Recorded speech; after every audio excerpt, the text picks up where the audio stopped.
evening to you. This is the full view here on SABC News channel. We'll bring you an update on coalition talks, the final hours as the councils are expected to sit on Tuesday. But the smaller parties are still discussing how to go ahead, especially in places like Gauteng, after the DA disappointed them by saying it's going to go it alone in terms of mayoral candidate. The ANC also saying that it should release a list of its own mayoral candidates after its NEC meeting. Let's go straight to those news headlines. The ANC says its highest decision-making body between conferences, the National Executive Committee, will now deal with non-payment of the ANC staff salaries. In the midst of coalition talks, Gauteng COGTA MEC Lebogang Maile has urged political parties to work together to ensure quality services to the people. Mamelodi Sundowns returning home as the champions of Africa. Sundowns won the inaugural CAF Women's Champions League on Friday in Egypt. Question we're asking you this week is what are some of the stories that stood out for you? That is certainly one of those sports headlines of Mamelodi Sundowns bringing back the African Cup, and some of you are talking about the coalition talks as well. Which story stood out for you? Perhaps it's a story that didn't really make headlines and you think it should have. Hashtag Full View, that's where you'll find us. Remember, you can watch our interviews or features on sabcnews.com. You can also speak to us via Twitter and Facebook.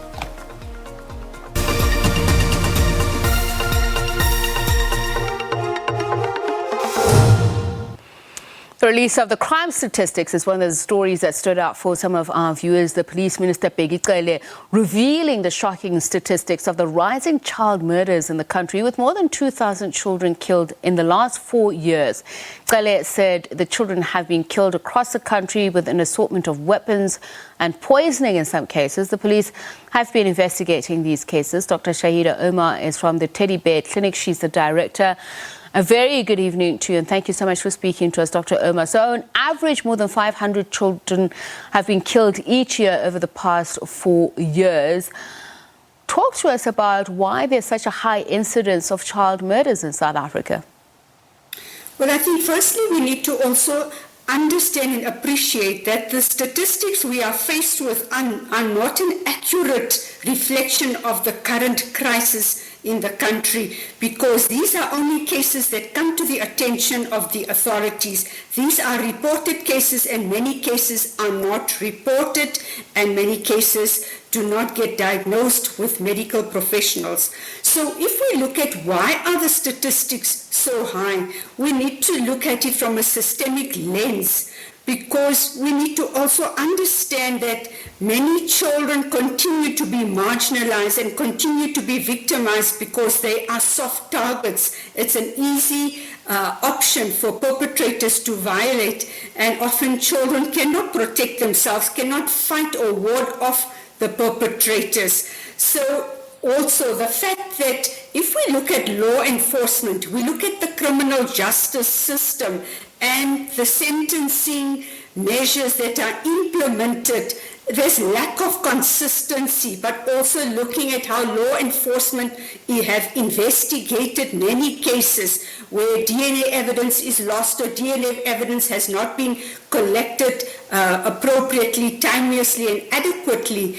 And then if we also look at the fear of many families in reporting criminal offences where they have gone to law enforcement, and the kind of reception they have received is not always appropriate. So often there's a fear, and the intimidation that is actually exercised on people reporting are reasons that deter people from coming forward. So there are numerous factors which contribute to the increased incidence, because perpetrators are actually also allowed opportunities. If we look at parole conditions, the probation, the bail conditions, where with parole, perpetrators have gone on to victimize, gone on to violate and even murder and sexually assault children. So as I say, we need to look at things from a multi-lens. Okay, let's talk about the sexual assault of children. Just in the 2017-2018 year alone, there were 11,656 child rapes that were reported. It seems the number may have gone down because in the 2019-2020 period, there were 11,380 child rapes. So that's not a significant drop. But it seems like South Africa is an unsafe place for children when some look at these statistics. And as you say, these are just documented crimes.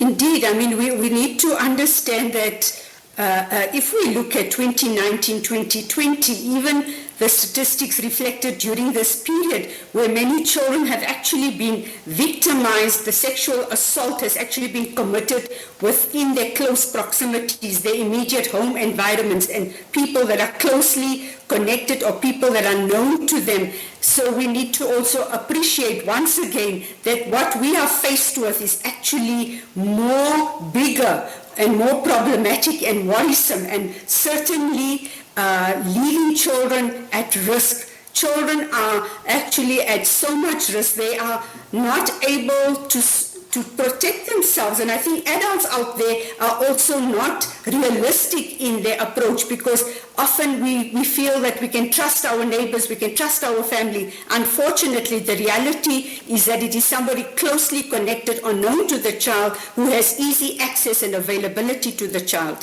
How do you protect your child without creating an environment where a child is so afraid that they can't even be children and play and, interact with other children, enjoy the things that children really should?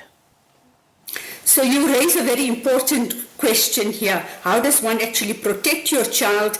And we don't want to instill escalated fears and anxieties and insecurities in children. We're going to find our next generation of children that are going to all need therapeutic interventions, and of course people who are dealing with a lot of anxiety issues. So of course what we need to do is start opening platforms of communication, engaging in dialogues regularly on a daily basis, whether it's primary caregivers, educators, across the spectrum, where any opportunity and every opportunity about talking about rights and responsibilities of children, and speaking about safe and unsafe touches, making children appreciate that it is not okay to pinch, to hurt somebody, or let somebody hurt you, that they have rights, and that as caregivers, they will always be available to support and reach out. So the child needs to be given permission to say